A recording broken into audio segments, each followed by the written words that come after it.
তো কম বেশি আমাদের সবারই পছন্দের, তাই আমি স্নিগ্ধা নিয়ে চলে এলাম খুব সহজ আর দুর্দান্ত স্বাদের চিংড়ি মাছের মালাইকারি রেসিপি নিয়ে। আর এর জন্য চিংড়ি মাছগুলোকে ধুয়ে নুন হলুদ মাখিয়ে ভালো করে ভেজে তুলে রেখে দেবো।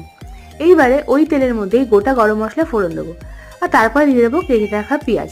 এবার ওর মধ্যে একটু নুন দিয়ে পেঁয়াজগুলোকে ভালো করে ভেজে নেওয়ার পর আদা রসুন কাঁচা লঙ্কার পেস্টটা দিয়ে ভালো করে কষিয়ে নেবো।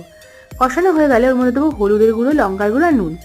এদিকে আমি সমপরিমাণে সর্ষে, মৌরি, 10-12টা কাজু আর টক দই একটা পেস্ট বানিয়ে রেখেছিলাম, এটা দিয়ে ভালো করে কষিয়ে নেবো। আর এটা থেকে যখন তেল ছেড়ে আসবে তখন আমি এর মধ্যে দিয়ে দেবো নারকেলের দুধ। এই নারকেলের দুধটা আমি কেনা ইউজ করেছি, তোমরা চাইলে নারকেলের দুধ নিজেরা ঘরে বানিয়েও ইউজ করতে পারো।